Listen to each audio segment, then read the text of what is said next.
Okay, so in this video we will do Charm INC company question. So the question have a two requirement, calculate the NPV of proposed investment and comment on your finding. Just don't forget this small part. This is the things which most of students that just skip it. Okay, इसका भी marking होता है about 0.5 or 1 marks. Okay, and next requirement is discuss the reason why the NPV investment appraisal method is preferred to other investment appraisal such as payback, ROCE and internal rate of return. ठीक है, तो यहाँ पे हम लोग NPV superior क्यों है, बाकी सब मेथड से उसको एक्सप्लेन करना है. Okay, so let's read the question. Charm Inc. software company has developed a new game, Fingo, which it plans to launch in near future. Sales of the new game are expected to be very strong, and the following favorable review by a popular PC magazine, Charm Inc. has been informed that the review will give the game a best buy recommendation. Sales volume, production volume, and the selling price of Fingo over its 4 year of life are expected to as follow. Means आपका project का life कितना है, year कितना है, 0 1 2 3 4. ठीक है, and एक चीज़ यहाँ पे मैं 3 0 कॉमन ले लेती हूँ. सो क्या दिया हुआ है आपको, sales and production unit, selling price दिया हुआ है. तो okay, and financial information on Fingo for the first year of production are as follow. Okay, direct material cost, labour, variable production cost, fix cost भी दिया हुआ है. Advertising cost to stimulate demand are expected to be 650 in the year first year of production. एक एक करके सब हम लोग नोट डाउन करते जाते हैं. ठीक है, तो पहले सेल्स यूनिट कितना है, सेल्स यूनिट आपका है 150, 70, 60 एंड 60. ठीक है, नाउ सेलिंग प्राइस की बात करें. सेलिंग प्राइस क्या है हमारा, 25, 24, 23, 22. उसके बाद वेरिएबल कॉस्ट पर यूनिट, ये सब पर यूनिट की है. ठीक है, यहाँ पे लिख देती हूँ, ये आपका पर यूनिट है. ओके, नेक्स्ट वाला भी आपका पर यूनिट ही है. Okay,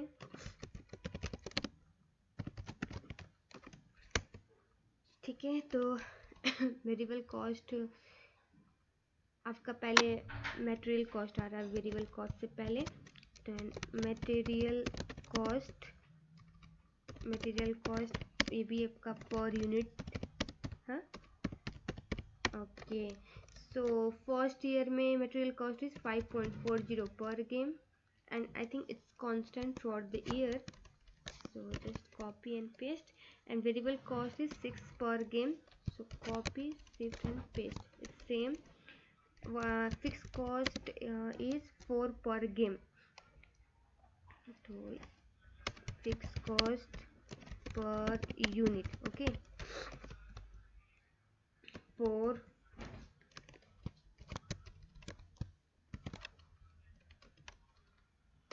Okay, so advertising cost to stimulate the demand are expected to be 650,000 in the first year.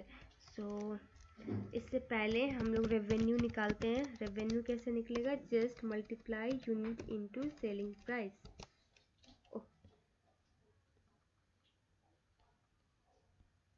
Okay, and copy shift दबा दो, सेम आ जाएगा सबके लिए. एक बार चेक जरूर कर लेना, D5 D6. Okay, now time for material cost. आपका कितना आ रहा है, material cost same, just multiply unit into material cost per unit 810. So copy shift. Then variable cost वो भी सेम होगा. Okay, so copy shift. अब फिक्स कॉस्ट की बात करें तो फिक्स कॉस्ट हमारा फर्स्ट ईयर में unit produce is 150 and it's 4 per unit throughout year, right. But ये सब सेम होगा इवन तो आप 70 यूनिट क्यों ना प्रोड्यूस कर रहे हो, it will be same throughout the year. ठीक है, ओके, चेंज हो गया.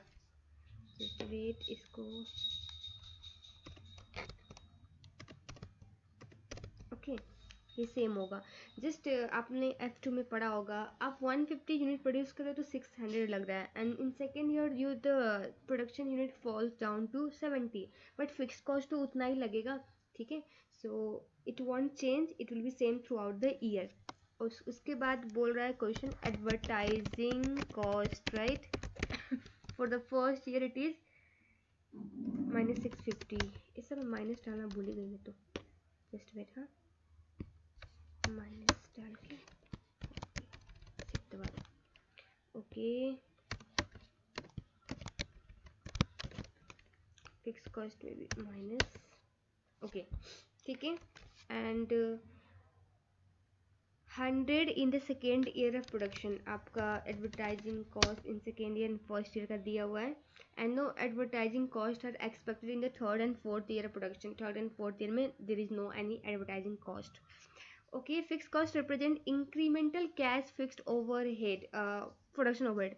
अब ये लाइन इसलिए दे रहा है ना, अब सपोज आप एग्जिस्टिंग बिजनेस में फिक्स कॉस्ट लग रहा है, ठीक है, आप प्रोजेक्ट लो या ना लो, वो फिक्स कॉस्ट आपके लिए रिलीवेंट होगा ही नहीं जब तक ले वो इंक्रीमेंट ना हो। तो ये इंक्रीमेंट हो रहा है, it means this is relevant, okay. And Fingo will produce on new production machine costing 800,000। तो ये आपका इनिशियल इन्वेस्टमेंट हो जाएगा। Initial investment -800, okay. And tax allowable depreciation will be claimed on the reducing balance basis at the rate of 25%, and the machine will have a useful life of 4 years, at the end of which no scrap value is expected, okay. तो इससे पहले हम लोग पहले net cash flow, taxable cash flow निकाल लेते हैं। Taxable cash flow ये सम कर लेते हैं पूरा का, from start revenue to advertising cost, and copy sheet. And now इस पर टैक्स तो पे करना पड़ेगा ना, we do have to pay tax. So tax हो जाएगा this into what is the tax percentage given, 30%, ठीक है। तो ये कॉपी एंड शिफ्ट, ओके। तो अब टैक्स रिलीफ भी पहले कैलकुलेट करते हैं, फिर आगे पढ़ते हैं, फिर पता चलेगा कि क्या है टैक्स एरियर्स में है कि क्या है। तो टैक्स रिलीफ, अब इसका दो तरीके से, एक शॉर्टकट भी है एंड एक लॉन्ग कट भी है। Long cut like in the full process, and shortcut in the sense आपको सिंपली, एक सेकेंड, कितना कॉस्ट हमारा 800, scrap value I think there is no scrap value, तो 20 कितना रिड्यूसिंग बैलेंस बेसिस पे 25% क्लेम कर रहे हैं, एंड टैक्स रेट इज 30%, ठीक है। तो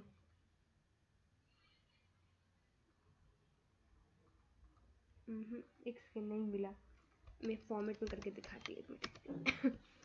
फॉर्मेट के लिए आपको ऐसे करना पड़ेगा, वर्किंग वन लिख दो, ईयर 0 1 2 3 4, ठीक है।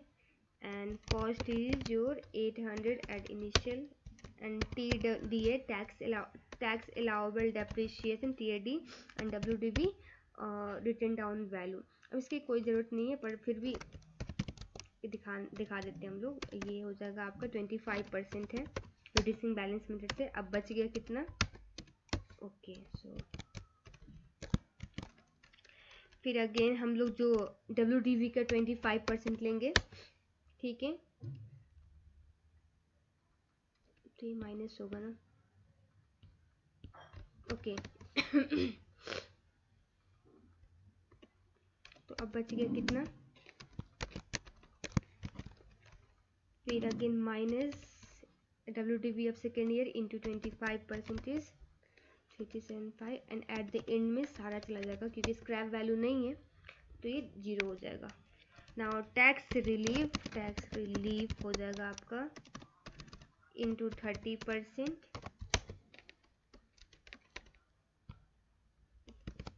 ये आपका tax relief for the year, and tax liability are settle in the year in which they arise. चलो जिस ईयर में अराइज हो रही है, and it will be settle in the same year, ये एरियर्स एंड एडवांस का कुछ case नहीं है।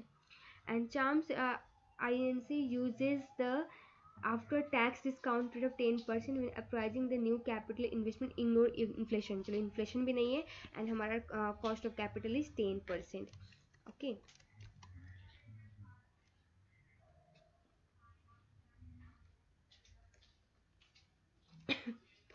और दूसरा मेथड में शॉर्टकट क्या बता रही थी, शॉर्टकट में आप ऐसे भी डाल सकते हो टैक्स रिलीफ में, जस्ट टेक इनिशियल कॉस्ट, उसका 25% हमारा reducing balance method, and again 30% कर दो which is our tax rate, ये 60 आ गया।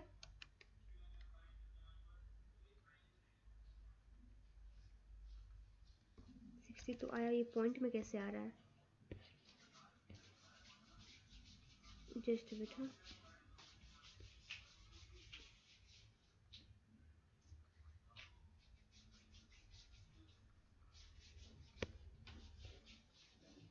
यहाँ पे मैंने परसेंटेज जो डाल दिया है इसीलिए।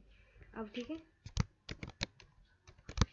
ओके, तो ये कर सकते हो। फिर अब इस 60% का आपको लेना है 75%, ये सेकेंड ईयर के लिए आ गया। फिर आप 75 का नहीं, अब आपको क्या करना है, आपको ईयर एंड में दैट मीन्स नहीं इसका भी लेना पड़ेगा, सॉरी 75% इसका भी करो। देन आपको अब लास्ट ईयर मतलब जो आपका लाइक 4 ईयर यहाँ पे एंड है, उसके 5 ईयर में जाओ, ब्रैकेट टोटल हम लोग निकाल रहे हैं, टोटल कैसे निकालेंगे, 800 ब्रैकेट क्लोज। अब यहाँ पे हमारे पास स्क्रैप वैल्यू नहीं है वरना उसको भी डिडक्ट करते हैं, एंड 30% डायरेक्ट कर दो, 240 आया। अब इस 240 में से माइनस कर दो सबको जितना अभी तक ने आपने कैलकुलेट किया है, तो ये 101.25, ये शॉर्टकट मेथड है, ये भी आप एग्जाम में एक्सेप्टेबल है। तो first thing you need to do is just take the initial cost, and if there is any scrap value deduct it from the initial cost, then आपको रिड्यूसिंग बैलेंस का percentage that is 25 in our case and tax rate वो multiply करना है। After that in second year what you have to do is, first year का जो tax relief है उसका 75%, and third year again second year का 75%, but last year में वो चीज़ नहीं करेंगे। अब हम लोग टोटल टैक्स रिलीफ कितना हुआ वो निकालेंगे, एंड वो कैसे निकलेगा, just take initial cost and subtract if there is any scrap value and simply multiply it by the tax rate, ठीक है, एंड उससे सारे को डिडक्ट करके we will get the 4th year tax relief, ठीक है। तो अब ये हम लोग यहाँ से कॉपी पेस्ट कर लेते हैं, मैंने दोनों मेथड बता दिए, जो आपको इजी लगे you can go through it. Okay, तो ये हमारा टैक्स रिलीफ भी निकल गया एंड टैक्स उसी ईयर में क्लेम हो रही है जिसमें वो अराइज हो रहा है, सो नो अदर थिंग। इसके बाद अब इसको टोटल करते हैं, सो नेट कैश फ्लो, ये हमारा अनडिस्काउंटेड कैश फ्लो है।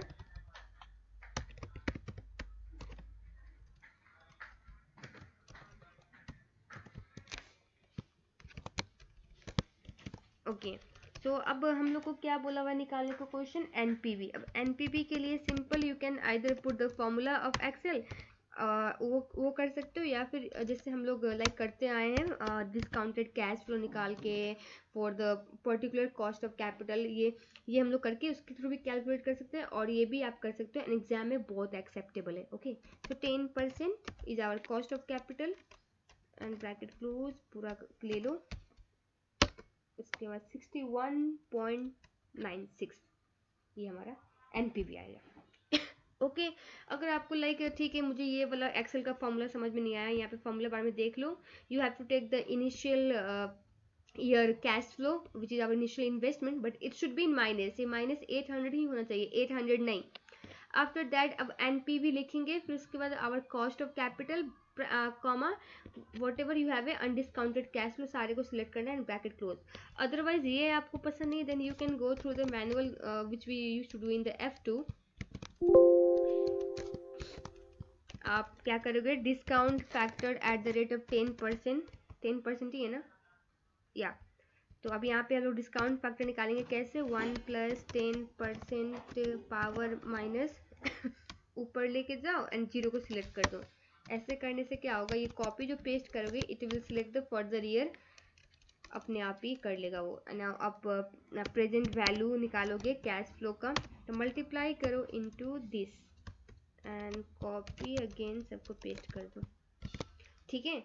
अब ये आया, तो अब इसको सम करोगे तो यहाँ पे आपको सारा एनपीवी आएगा, ये ऐसे करने पे तो यहाँ से भी उतना ही आया, यू कैन सी, ठीक है। Both method are acceptable.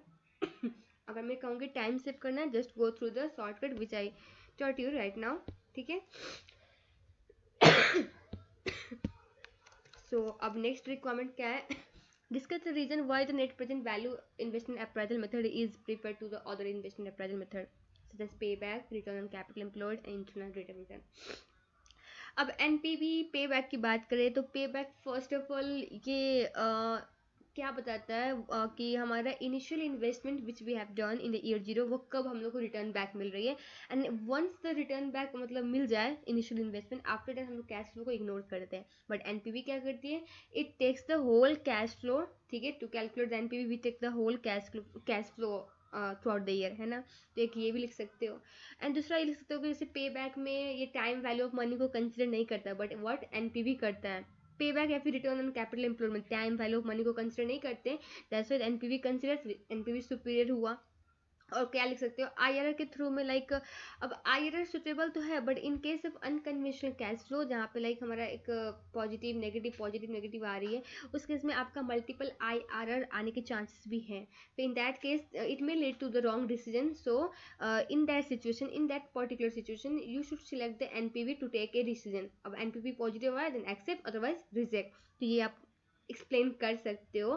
So I will suggest कि try to explain by yourself, and in case of any confusion do let me know in the comment section or the mail id given in the description box. Okay, wherever you feel convenient to text me, I will help you more. Okay, so in this video यहीं तक करेंगे. In next video we will do play company question, and तब तक के लिए stay tuned with my channel. So bye bye, have a good day.